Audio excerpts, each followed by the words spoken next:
everybody. Welcome to this week's episode of the Refold Roundtable podcast, the podcast where we talk about the things you want us to talk about. And in this week's episode, we are talking about if SRS, spaced repetition systems, say that 10 times fast, are as helpful as everybody thinks they are. So we are going to be diving deep into this topic, talking about SRS, the pros and cons, and my name is Bree. I am a social media person for Refold. I'm accompanied by Gorg. Gorg, would you like to introduce yourself? Hello, I'm George. I am the community manager for Refold, and I do a lot of other stuff. I do support and wear a lot of hats in the company, and I really like languages. I can't believe you called yourself George. Everybody is Gorg. Don't let him fool you. No, I'm just kidding. And we're also have Shiki with us. Shiki, do you want to go ahead and introduce yourself? Yep, I am Shiki, learning Japanese for over a year now, and I am a language coach for Refold. Awesome. And tonight we have a special guest, Cole, or you might have seen him around the Refold community under the name Hulk, is here to talk about SRS. Hulk, do you want to briefly introduce yourself as well? Hi, yeah, sure. So I am a Cantonese admin for Refold, and then I'm currently learning Cantonese, very interested in that. And I had a long journey learning Spanish before with a lot of traditional study. All right, Yeah. don't sell yourself short. Yeah, Yeah, don't. yeah, All I just right, wasn't sure how much of an intro was warranted. So there It was good. It was good. that's good. And Bree, it's good to have you back. Are you still sick? Yeah, I don't know what happened to my voice last week. I sounded really cheesy. I don't know what was going on. But nope. Well, You I'm sounded not like you as were like a sick. pack-a-day smoker for the past 10 years. I did. I did. I officially can eat food without pain, so doing great. Feeling awesome. Glad All to be right, back. glad to have you back. So for this episode of the podcast, SRS versus no SRS, Civil War. That's how it was presented to me, and that's what I'm going to call it. So, where do we begin? This is such a big topic. I guess I should start off by saying the official Refold stance on SRS is to do it. If you came to Ethan or Matt and said, should I be doing SRS? They would probably say yes. At the bare minimum, do a card or two a day, right? It's often said that you're just leaving free gains, um, on the floor if you don't do SRS. But I personally not a big fan of SRS. I always end up dropping it when I do start back up. So, how about you guys? What's your current SRS usage right now, and what stage are you like in your language? Ooh. Hulk, do you want to go first? Sure, yeah. So my current SRS is similar to George here. I actually do zero SRS right now. Um, I did heavy SRS for Cantonese for the first year, really. That was basic Anki decks all the way to sentence mining. And then I eventually kind of stopped. It wasn't as fun. And then now I just get my SRS through immersion, through reading especially. I'm also team extensive reading. If you choose one author or one book or book series and just read a whole bunch, I'm convinced that you'll learn words. It's a lot less painful than SRS, so I think I'm on the It same team as is. Cole. It is. I did a lot of SRS in the beginning. I think I had close to 3 or 4 thousand sentence cards. I can't really remember the exact number, but I did a lot of sentence mining. Um, but right now I'm not really doing SRS. I'm doing, like you guys both said, a lot of um, extensive reading. I'm in stage 3A in Spanish. But I will say, I do think that by not doing SRS, I'm missing out a little bit. I'm not doing it because I don't like it and it keeps me from doing Spanish, but I do think that I would be probably making faster progress if hadn't dropped doing an SRS or flashcards. So I am in stage 2C of Japanese, so I'm still doing SRS. Uh, Allegedly. There are some weeks where I just let it go because I'm just busy with work and school and other things, but, like, on a good day, I'll wake up at 6 a.m., like a good refolder and do my, Anki in the morning when I first wake up. But, uh, here's the thing, I have to come out and say it, I don't understand all of the, hate for SRS. It's like, I mean, it's not the most fun thing in the world, of course. It's definitely not. But it's like, I don't know. I think of it the same way as like logging into your Duolingo every day and doing like 5 words and then move on with your day. Like I don't True. really see the point of all the complaints about SRS.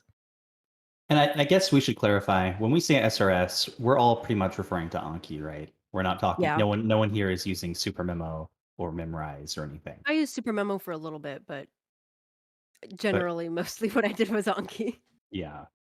Well, So we I don't want think to sorry. conflate. Yeah, we don't want to conflate SRS with Anki, because like there are other SRS out there. Some might be less painful for us, I don't know, normies who do not like flashcards.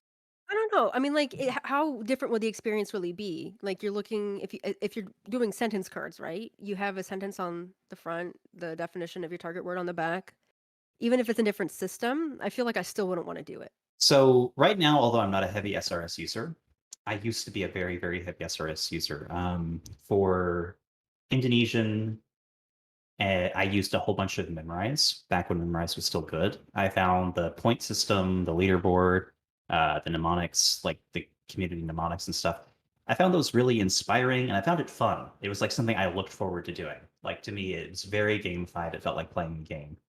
Um, but that was also a different point in my life. That was like 4 years ago, and different work to life ratio. And I've tried Memrise since then, and it still feels like I'm doing flashcards ultimately. But I can say at the Sure. time, I definitely liked it more than Anki. And Cole, I think you also, your first SRS might have been Memrise too. Yeah, it was actually. So I guess I would kind of. I think you can kind of like conflate the SRSs in general, because really all of language learning is spaced repetition. So we have artificial spaced repetition, which is like all the SRS systems like Anki, Memrise, and the whole lot. And then you have natural spaced repetition, which is every interaction with the language in general, right? Through books and through talking. So I think, but yeah, to bring it back to my experience, yeah. So I first discovered SRS. It was Memrise, and and I was really excited about it, and it was really fun. Like racking up all the points on Memrise, and when I discovered Anki as well, I was just like, oh my gosh, this is just even better version of Memrise, and it fixed so many issues that I had. And I think back then I was like super excited about SRS in general. I was like, wow, this just solved like so many issues with language learning. Like everybody should be doing SRS, maximize SRS, and kind of like that trap that kind of Matt fell into, where it's like, I want to fall like I want to like save all the words that I come across. I'll just throw them on my SRS. I'll do them, and I will like exponentially increase how many words I'm learning. But it didn't really pan out that way, and it also becomes a burden in a sense. Like as you're like, oh, I need to do my SRS. I'm constantly thinking about like my reviews or like adding stuff to the SRS. And I think if you think about language learning as a, like holistically, there's always spaced repetition in your learning. It's like if you like, so it's like, do we need SRS to like artificially increase it in some areas? Sure, it can be nice, sure, it can be good. But then I think when you start to see SRS as like this like miracle like tool, then it like leads you to do way more than you otherwise would, and maybe that's not for the And best. that's a common trap. A lot of people are like, wow, I can do everything I need to in my SRS, usually Anki, and they end up doing 3 or 4 hours a day of SRS. And it's just, I don't know, it's definitely That's what a I did. common trap. Yeah, I fell into that trap when I started learning Japanese. So a long time ago, I was a Japanese learner, and I burnt out. And I wasn't learning with immersion or anything, but I had found a couple different Japanese decks, and I thought, oh, I'm gonna do 30 new cards a day in each of these decks, and my reviews were totaling, 2 3 hours, and I burnt out on it. I didn't learn anything. But I do think if you can harness that and kind of stop yourself from binging and do an amount that is absorbable, I do think it is really helpful. I mean, I think we can all agree, though, that at least in the very beginning, when you're new to the language and nothing is really comprehensible yet, that SRS is definitely helpful.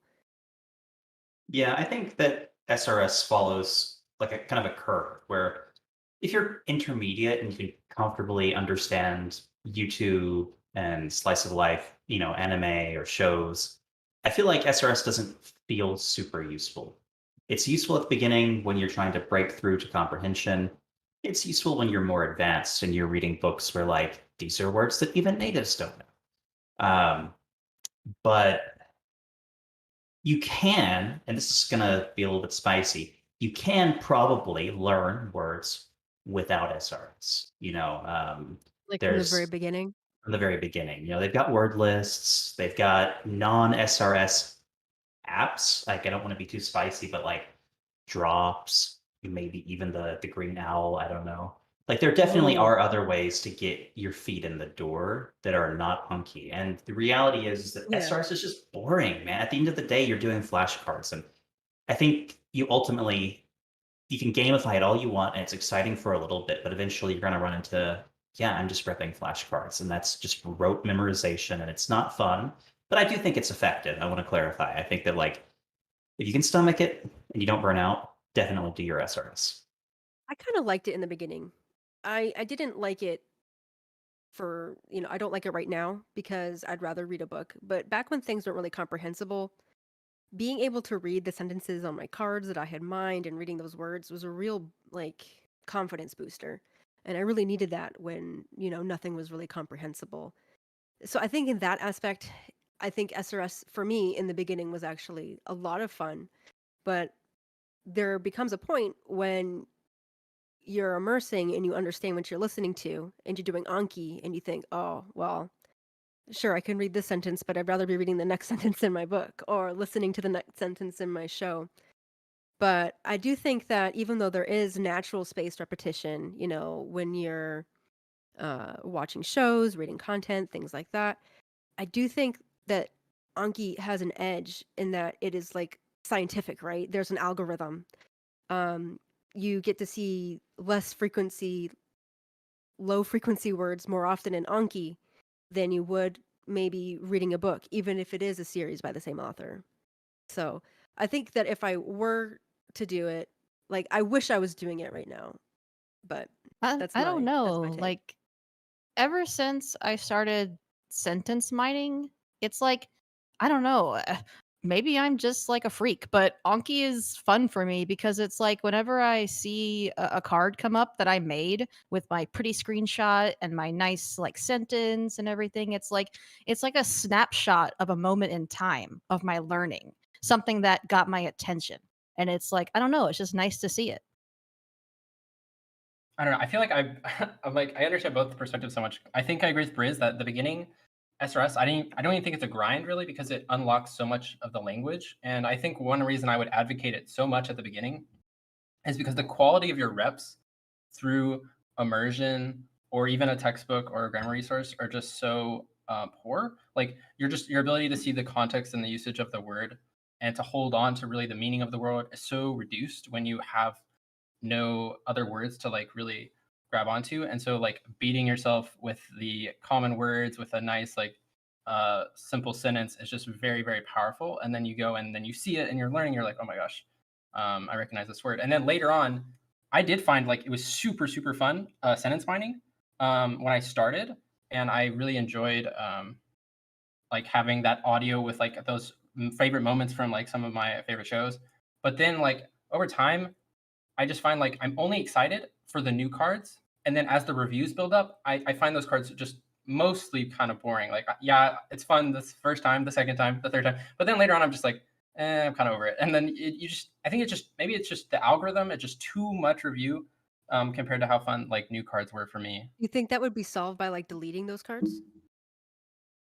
Potentially, but then I'm also just wondering like I don't know. So as you get more intermediate, the need there feels less and less because the quality of your reps get better.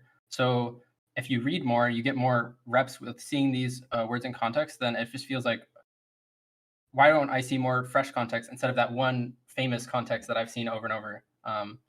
Once you get intermediate, it definitely it becomes where like intensive immersion, just getting a book or working through subtitles becomes much more enjoyable and I think rewarding.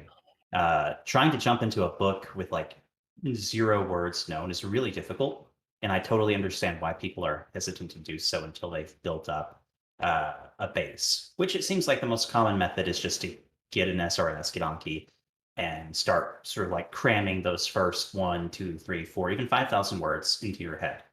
So my question here is, what would you guys do if someone said, I absolutely refuse to do flashcards? I'll give you an example from the community. Crush, if you know him, Cole, he is one of your sort of admins on the Cantonese server. He also has, what's the name of his website?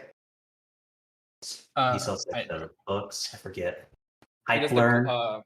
yes. Yeah, he sells bilingual books for learners, and he's quite like an advanced and seasoned language learner. You know, he's got Cantonese and Mandarin under his belt. He's quite good at Basque, and he's impressed me because he's done a no flashcard run, no SRS run of Tagalog, Filipino, and he jumped in, and he's actually gotten to the point where his word coverage is surprisingly good, and he's not done a single flashcard.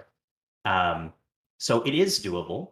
And unfortunately, he's not on the call with us. I would love to pick his brain about his Filipino journey. But what would you recommend to somebody like Crush? Somebody who said, hey, Cole, I want to learn a language, but I just really hate rote learning. What would you recommend? So the recommendation I've been giving for a while now is just read. Like, if you're not going to do SRS, just make sure you regularly read, and then I don't think you're really missing out almost. But what about a language that doesn't share a lot of vocab with a language that you already know, where like reading would be kind of intense, or you'd be looking up at like every single word? What about things like word lists or the gold list method, or just binging CI content, comprehensible baby speak? Oh, we're talking about from the beginning, like if Yeah, they don't from want the to do any beginning. SRS. Sorry. Oh yeah, certainly. I think if you're I mean if it's a close enough language and you have experience, just talking to Davienda, the past guest, I think in those cases like you really there's an argument that SRS is just not even efficient at that point. But I think if you are going in to any like decently far language, then comprehensible input is amazing. Like binging those YouTube channels and then simple stories with either if it's like Hypelearn, like with glosses that explain each word, like a simple translation, graded readers, short stories, these kinds of materials with Link or Migaku or pop-up dictionaries in general, where you can do lookups quickly, is just a really good replacement for SRS for the most part. Has anyone here heard of Asimil? So Yeah, I love it. I used it.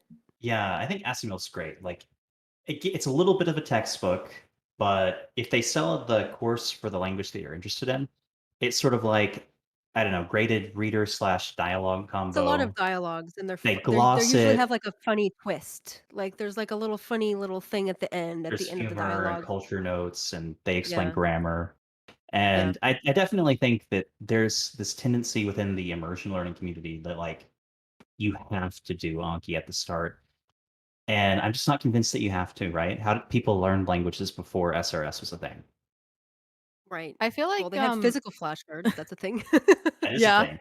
There's I also feel like the Lightner box system, which is like physical flashcards made into an SRS with like a very primitive algorithm. I've never seen Okay. anybody do it. I met a Mormon guy in the Philippines who used it, but That like sounds interesting. that sounds like something a Mormon would do. Just like just. But I've seen it once with like one random missionary I met in a What village somewhere in the what is it Philippines. exactly? What do they do? I don't quite So understand. so the Lightner box system, my vague understanding is it's a very primitive SRS algorithm with physical flashcards. And you have like different boxes. And then when you rep the card, you Like put the card in physical that boxes. box. Yeah, like you put it in the actual Oh, box. And at some point you go back and you take that card and review it. So like it is an algorithm. Not all algorithms have to be these smart things done by computers, right? Algorithms can actually be very primitive. Um, right.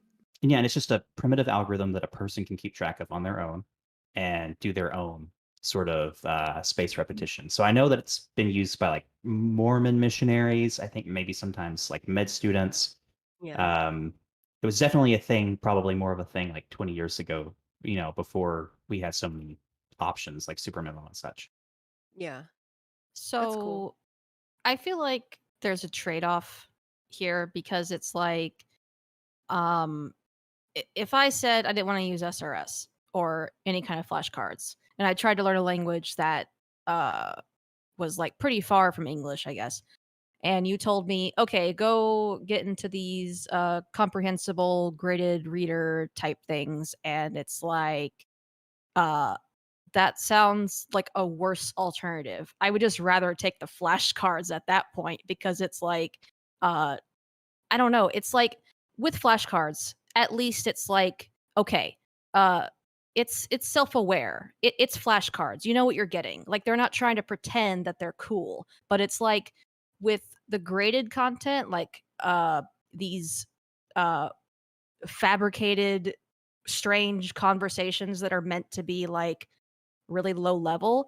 It's like, Mhm. okay, you're not fooling me. I know what you're trying to do. Like, it's not, it doesn't feel organic. It's like you're trying to pretend you're cool when you're not. It's like, I don't want to deal with that kind of thing. I would just rather do Yeah. the flashcards instead of like subjecting myself to this strange alien language that's not real.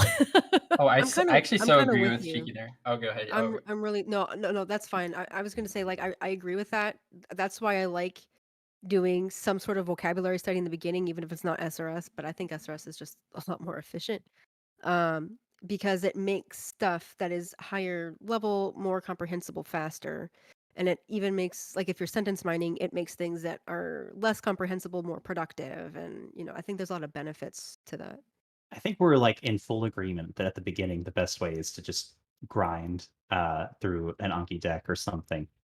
but Yeah, I think it could be fun. That's what I was gonna say. I think SRS can be more fun at the beginning than even just comprehensible input or simple stories, though. Like, I don't yeah, know, like the feeling of progressing, and like um like it's so like bite size, I guess. Like each little thing, you're like, okay, I'm gonna learn all my katakana. Oh, okay, I'm gonna learn these like 100 most common words. It's just that aspect is very is more fun than for me than like to go and like, okay, I'm gonna try to like read this like text, and it's even if it's simple.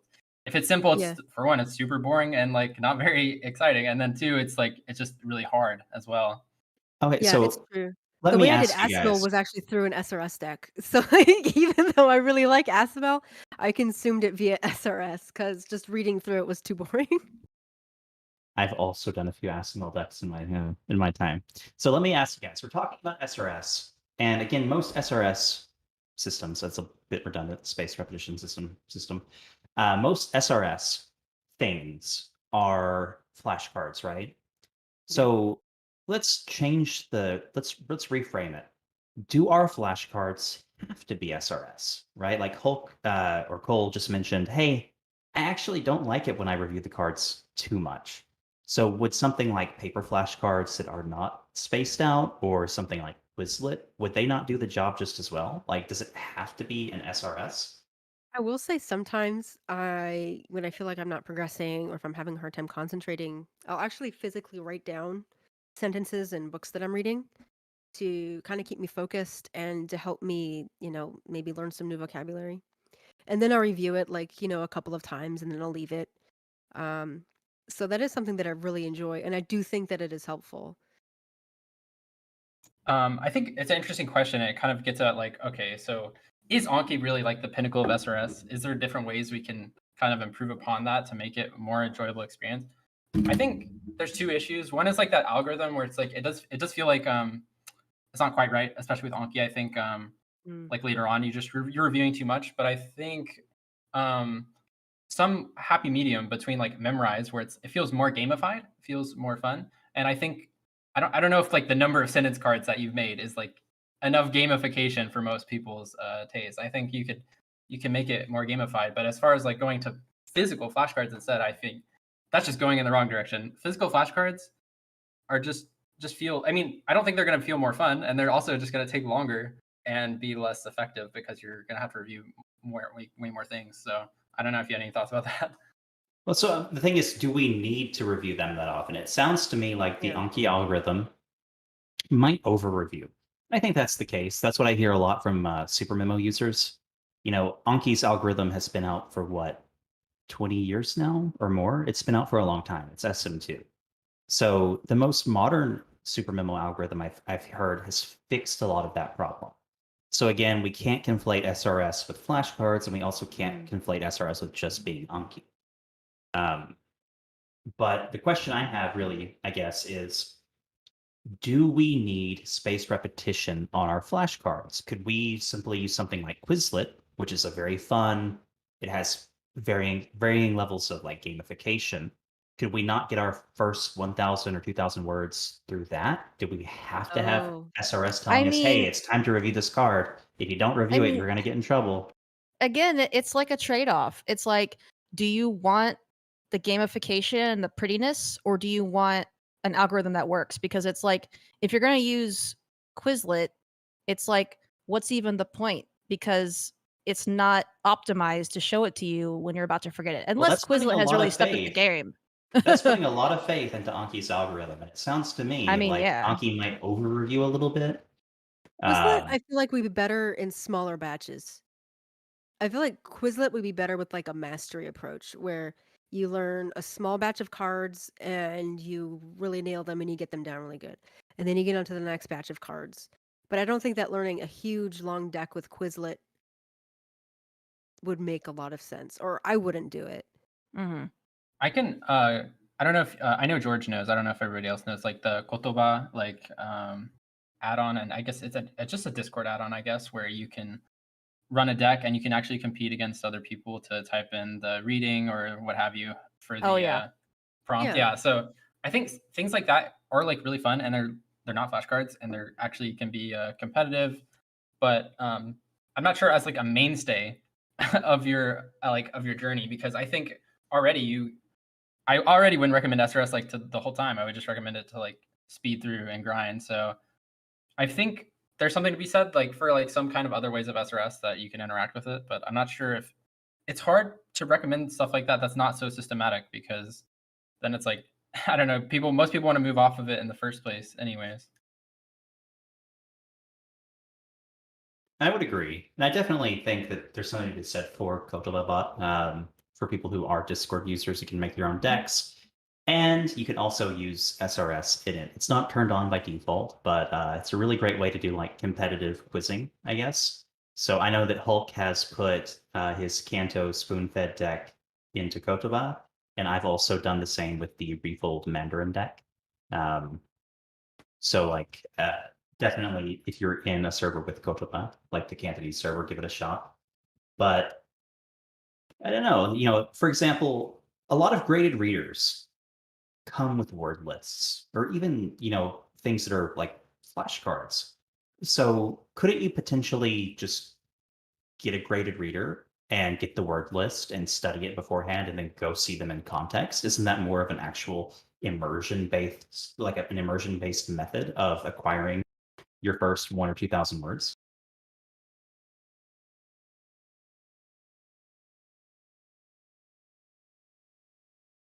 I feel like in the beginning, that would be a lot.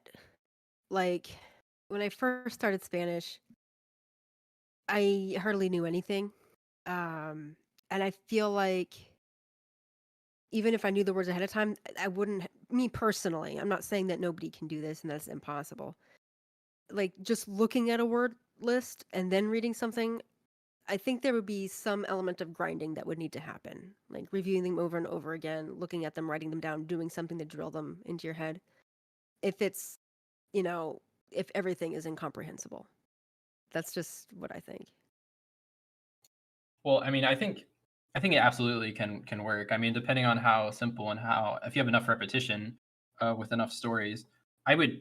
I don't think. I mean, I just don't think word lists are the way to go. Word lists are pretty limited. But if you have something like Like Link, glosses, I, like if you did Link, something with yeah, Link, I think it would be a lot easier because you'd be able to click on everything and click everything over and over again.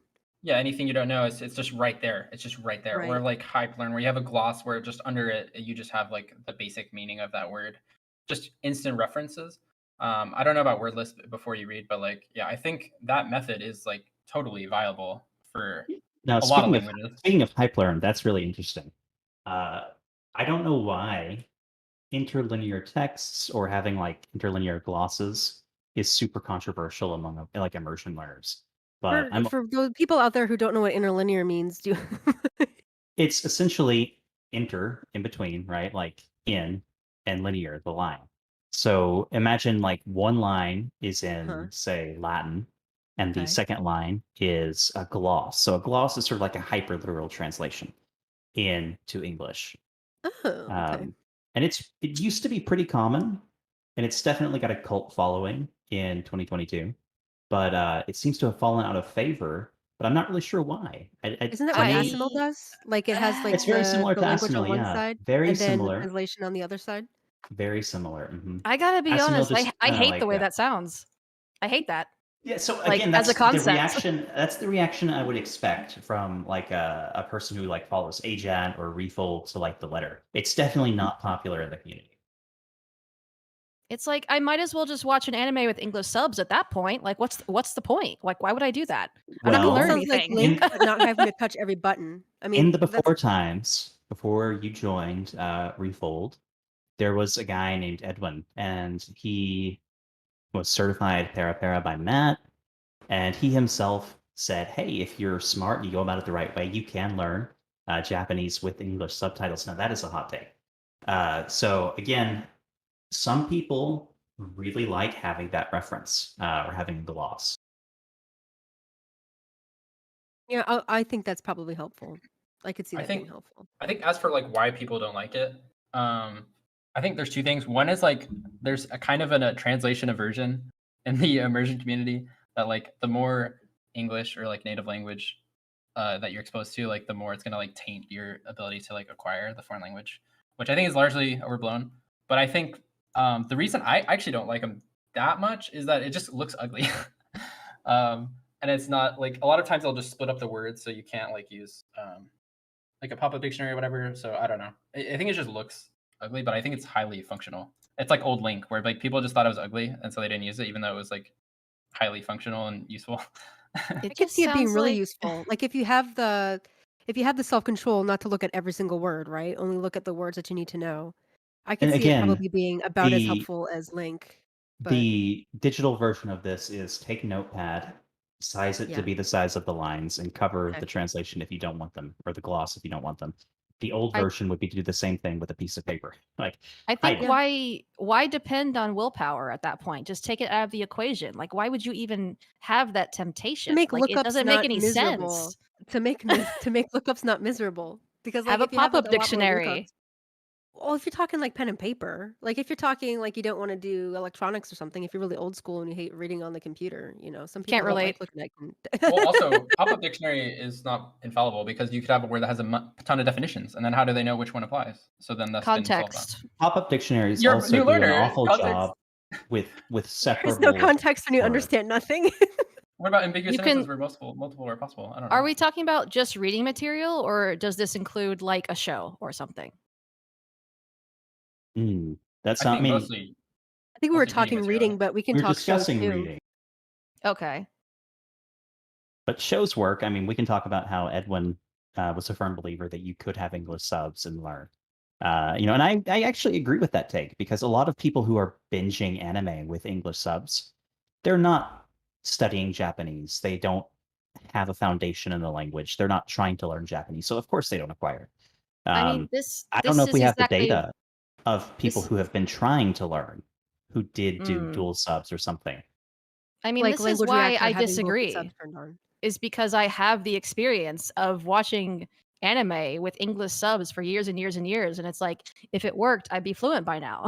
Yeah, You but know so what I mean? you didn't have the foundation. You weren't But were like you? methodic. Yeah. Like, what were you doing? Were you just Were like, you trying to hear the were Japanese you, words that they were saying, or just? were Yeah, you I actually was. trying? I probably learned like 5 words out of like 15 years of doing that. So again, I'm going to offer a counterpoint here. Not that I did this myself. There's a really active user on the Refold Central Discord server, Femto, which is a Danish word, who claims that he had learned several hundred words before he actually started Japanese, just because he was watching Japanese shows with subs, with English subs. Mhm. I mean, I'm So not like, saying it's impossible. I'm just saying why. It's like shooting yourself in the foot. You can progress a lot faster by just removing the subs, removing the willpower equation. Just make it easy for yourself. I have a spicy take. Like I later really on don't. though. So like maybe in the beginning that whatever, but right now when I watch stuff with my husband, right? Cuz he's not learning Spanish. So often I'll have the audio in Spanish and put the subtitles on in English so that he can at least understand what's going on. I find myself picking up on words all the time, the ones that I don't know. And because I can recognize the word that I don't know in the sentence and I can quickly look at the English, I go, oh, immediately. Okay, that's what that word means. Great. And then I learn it. So Yeah. I I think would say it's definitely in later useful at on your stages, stage. it Yeah. could definitely be helpful. Um, I mean, like, But a it has beginner, been no. helpful. Wait, oh, so you don't think it would be useful as a beginner, but you think it would be useful later? Oh, my experience is different too because, like, I did the native language. I'm a big proponent of like native language subs, like for the first, like, let's say month, where you don't know any words, and then but you can still, if you have the English subs, you can still make really quick connections between the subtitle and like words that are spoken, and so you can learn that way if you're trying to pay attention to what words they're using, and not you don't just zone out and like just like read the subs, but if you read the subs, you spit out and then you listen to see like, oh, this word matches up here, like, oh, I wonder if that means thank you or hello or like, I don't know, any number of words. Like, I think you can learn way more that way than thrown on like Chinese subtitles and like then you can't read anything and then text.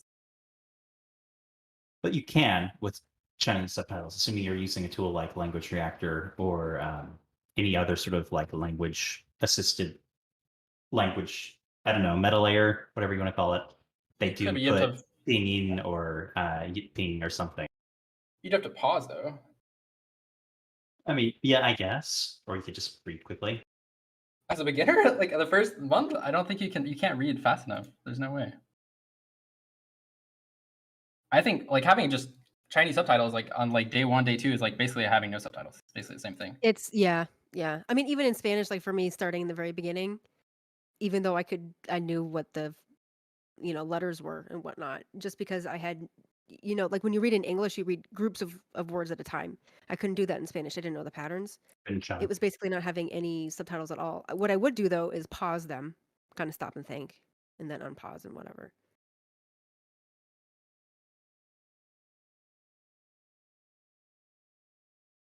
Yeah, I'm not sure. I've not done enough for dual subs to really speak. And again, it's all anecdotal, right? We don't actually have any data, right? Like, It's um, all anecdotes all the way and when down, it I comes think. to anecdotes, there are so many people I've seen in the immersion learning community who did get good without using SRS. And the question is, would they have gotten good faster if they didn't? Darius, who has been on the podcast before, who is now moving to Japan, he has also done professional interpretation work. He was at like San Diego Comic-Con recently, and he did not use SRS, and he got He really, really wishes good. he did though. Doesn't he He wish that he he did? he may wish that now, but again, he didn't, and he was still able to do it. And I don't know Yeah. if he would have gotten good faster had he actually done it. We just don't know. It's anecdotal. There used to be a guy who was active in the very early days of Refold. Penny was his name. He had a chat with Matt versus Japan, who was like, yeah, he's conversational. His Barry is good enough. Again, did not use SRS. So there are examples of people learning distant languages like Japanese who did get good. And I can't say, oh, yeah, they would have gotten better faster had they done SRS. I just don't know. Maybe they would have burned out. Maybe they would have said, I really hate doing Japanese because I have to do my Anki Yeah.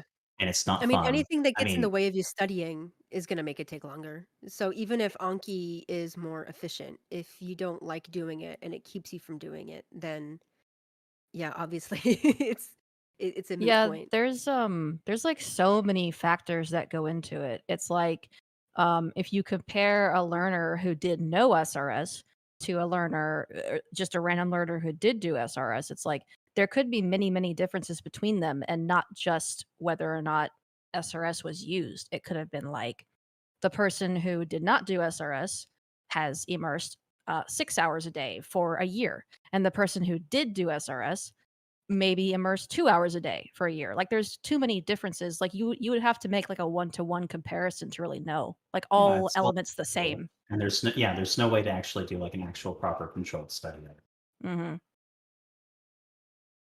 But I mean, you can think about it logically to an extent, right? Because if SRS is just artificial more reps, there's only like really two factors, like the number of reps and the quality of reps. And so if assuming that like a rep on a flashcard that you sentence card is like about as good as seeing it in the wild, then you could say, oh, well, like how much more often are you seeing like your artificial reps versus like an actual immersion? And then you could also say like, oh, well, do we see differences in retention between similar people? I mean, yeah. And then you also have where it's like, I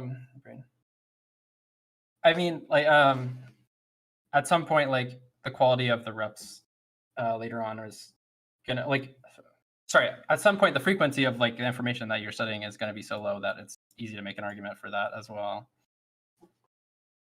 So I don't know if it's not like just like there's anecdotes, so we can have no idea whatsoever. Surely. I don't know. I'm trying to think of you know, SRS can be brutal and demotivating, and I think it can turn people off from language learning. Okay, And yeah. one of Refold's partners, Mr. Salas, or as I call him, Mr. Salad, he is a big proponent of getting an app like Busu or something and going through it and immersing at the same time. So his method, and he wrote a book in Spanish, El Cerebro de Poliglota or something. It's very similar to the Refold method, but with less emphasis on Anki. It's essentially like go immerse, and while you're immersing, do an app.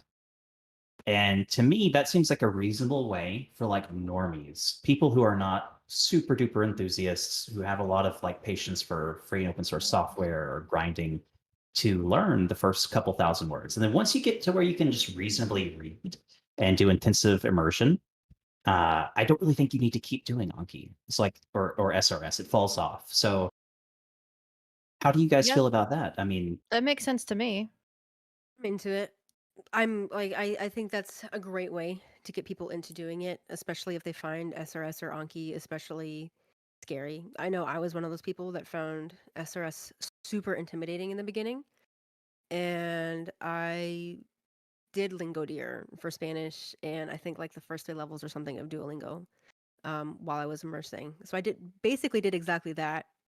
But then after that, I jumped into sentence mining because I found it fun. But I think it's a really good way to kickstart getting into the habit of doing a language, getting useful vocabulary in context that makes sense. And I think it's good if you know when to get out of it, because it's sure. also really easy to get sucked into it, especially if you don't know that there's kind of a point where it stops being as helpful. I do think when it comes to immersion learning, refolding, whatever you want to call it, no matter what the issue is, whether it's SRS or grammar study or using apps, whatever, it's an ever-present issue of people not being self-aware. They don't bother to self-evaluate at certain points and see, is what I'm doing actually helping me at this point? Like, could I stop doing it, or could I do something else? Could I do something better? Those kinds of questions you have to ask yourself at some point. So, but does the efficiency matter in the long run? Depends on Especially the again person. if it's demotivating. And Yeah. I've been there and done that. I mined by hand over 6,000 sentences in Filipino, um, and I've used like pre-mining tools like Link. It actually, assuming you're at a high level in the language, does a pretty good job at sentence mining for you. You can export your so-called links, your gold words, to Anki. But after a certain point, I just wouldn't do it. I would just read. It's more fun and less work. And I'm not sure that the trade-off in efficiency that we don't actually have data on, supposed efficiency, is worth it. I think if it's, Yeah.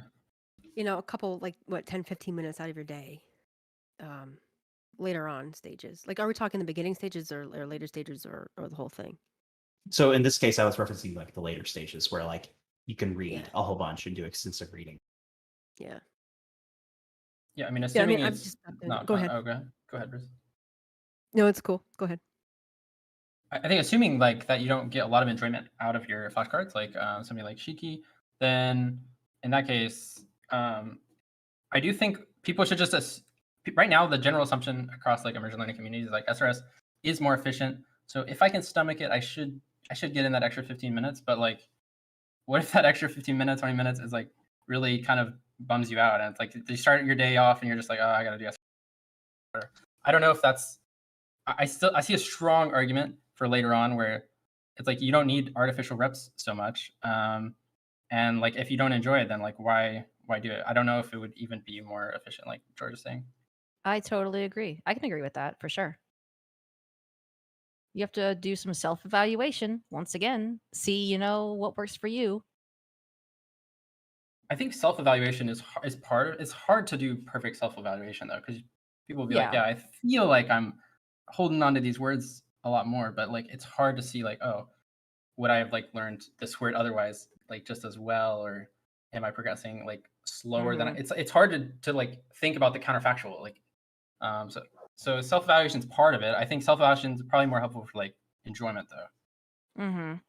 It's not quite the same, but it reminds me of the sunk cost fallacy. Yeah. I mean, Hulk, when you're reading, how many times does it take for you to like learn a new word when you see it? Like, does it take a couple of times, or do you just sometimes get it right away? I feel like in my experience, it's really variable. There's some words Yeah. that are just super memorable for whatever reason, and then some words I've seen them like 10 times, and it's just like I don't know why, and then I learn it and then I forget it in like a week. I think the better you get though, that range shrinks from like 15, like anywhere from 1 to 15, and it shrinks to like anywhere from like 1 to like 3. But Yeah. that's it. Yeah.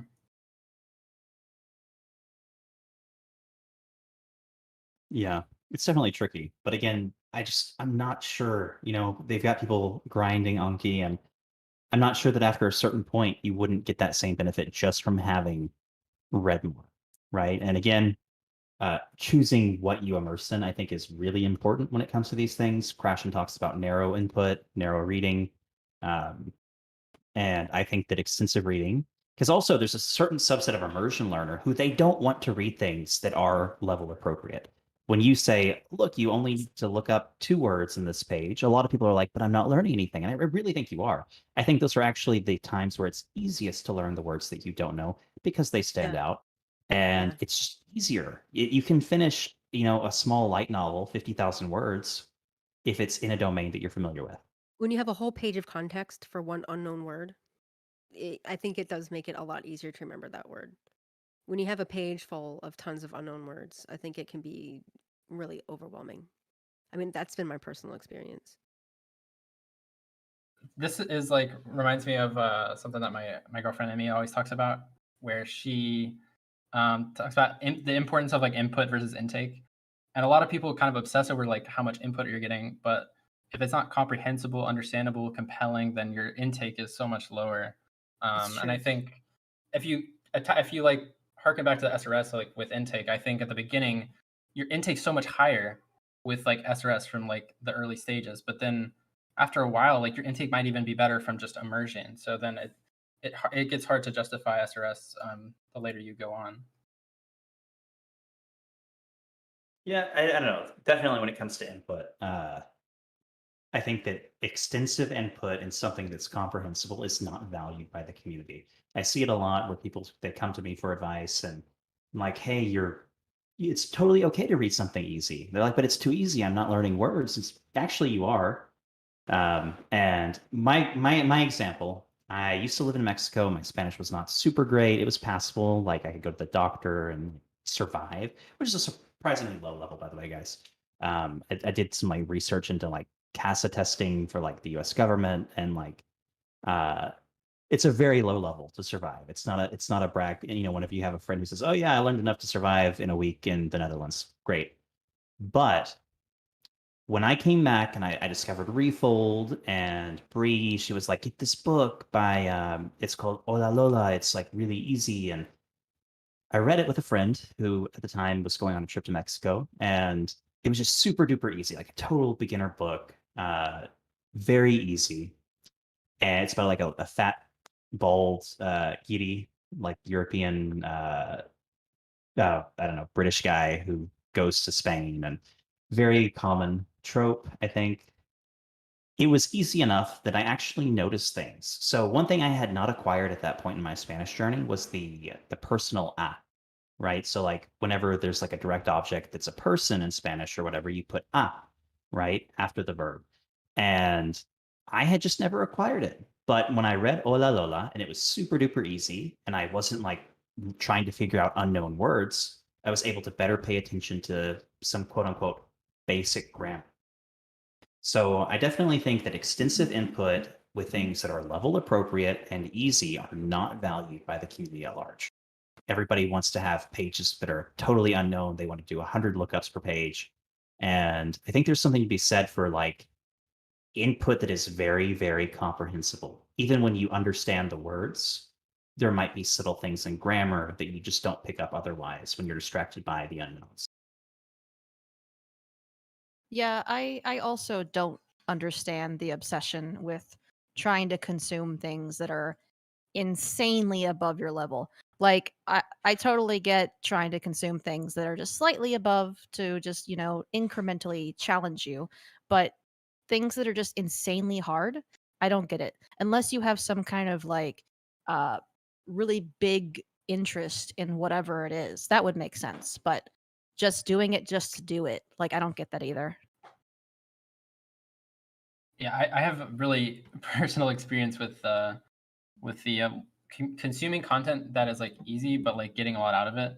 Because I remember like even like super late into my Spanish journey, I would read stuff that was quote unquote simple, quote unquote way below my level, but I would get so much out of it. I felt like I was making like new connections, and especially with what was it? I read Aragon. I was reading Aragon series, and it was so nice. Like there's so few unknowns, but like every word that I came across, it was just like it was so obvious what it meant because the context was just crystal clear. And then like you notice more structures, you notice more like of like how they're phrasing things.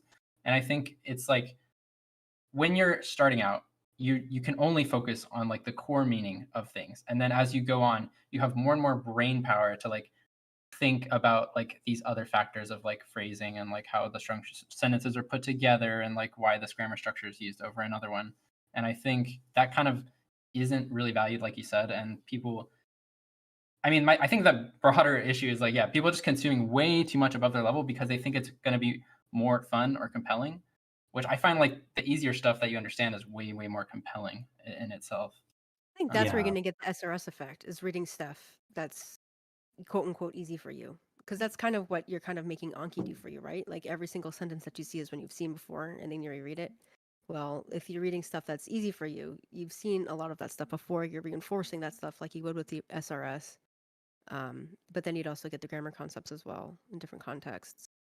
So I Now, think in that case, at one point, Cole, you had like a really strong opinion about people immersing from day one with zero comprehension. Do you still hold those opinions? Oh, absolutely. I still hold those opinions.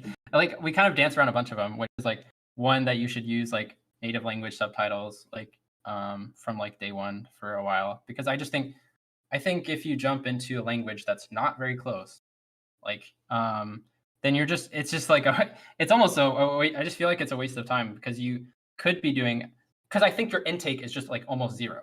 Like you can get very isolated phrases with enough repetition, and you can get exposure to the sounds. But one, you can get exposure to the sounds in other ways, and two, your intake is so much higher with SRS or very simple like text that it's really hard for me to white justify it. noise. It's essentially It white really noise. is. It absolutely is. I'm Early in enough full stages. agreement. I do not understand why some people watch something they have zero comprehension of, and they might put in, 100 hours, 200 hours, and they're like, I still can't understand Japanese. Well, I mean, And there's that's, another's. Oh, good. yeah, just it's got to be comprehensible as well as compelling. And another issue I think is like people talk about comprehension percentages, which is I've been meaning to like write about this because it triggers me to no end. But people will be like, oh yeah, I understand that pretty well. Like I understand 60%, 70%, 80%. It's like That's I think really that's low. really low. 60 sub 80 is like incredibly low. Like you just have massive gaps all the time. But like even like 90 is like not that high. Once you get like 95, like okay, now your comprehension's like is decent. Like you can really but then And to be one, like those clear, percentages are so low, but two, people don't know their actual percentage. I you're don't feel like talking people about know how to word grade coverage, right? themselves on what they Word on what they coverage. comprehend. I know Yeah, that word I don't know coverage. how. Like if I was reading a book to analog without link or anything, I would have no idea how much I was comprehending. I would just know, am I following the story or am I not following the story? Right. It's Yeah. a good People have no point. idea. Yeah. You can definitely follow a story with a lot lower word count than or word coverage than you would think. You know, if you ignore adjectives, right? Like I hit him hard, right? You know, as long as you can get the gist, oh, I hit him. You don't necessarily need to know what hard is doing or something, you know, just as an example. So I guess that is a point in favor of lower word coverage. But yeah, I mean, if you got a page of like 230 words or so, 3 words would be like, not knowing 3 words in that page would be like what, 99% word coverage? So yeah, like definitely if you've never used an assisted reader that can analyze text like Link or any other product, give it a shot. It's definitely interesting to see just how incomprehensible a text is at 80% word coverage. Even more, like I think it would be super interesting if people did this more, where they watch something that they have like a transcript for, and they write down like what percentage comprehension do you think you had for that, and then you throw it in Link, and then you mark everything that you know, and then you could really see like the gaps, and then you'll probably be like, I don't know. I feel like it would be pretty surprising. You'd be like, oh wow, there's so much more I didn't know, because it's harder to notice what you don't know. Very easy to notice what you do know. So that leads to this really big bias where people overestimate their comprehension, I think. I don't know. The more advanced I get, I find that reversed. I notice more what I don't know than what I do. Um, but maybe that's just me being hard on myself. All right, I think we're out of time, y'all. Thank you so much, Hulk, for joining us for this week's episode. It was awesome talking with you. Oh yeah, it was so much Thank you fun. for everyone who has joined us for the live recording of this podcast. If you love this episode and you want to hear more, you can listen to past episodes on YouTube and Spotify. And if you enjoyed this episode, please make sure to give us a like and leave a comment below to let us know. Voting is now open for next week's topic, so please be sure to resuggest topics that didn't win the vote in prior weeks because we don't look back at old suggestions when deciding on topics. So make sure you send in whatever you want us to talk about again. And with that, thank you very much and goodbye. Thanks for tuning in to this week's episode of the Refold Podcast. We hope you enjoyed listening and maybe even learned something new. Projects, events, and content like this podcast are only possible thanks to our generous patrons. If you liked this and want to see more similar projects, please consider supporting us on Patreon. Visit community.refold.la/Patreon-benefits to learn more.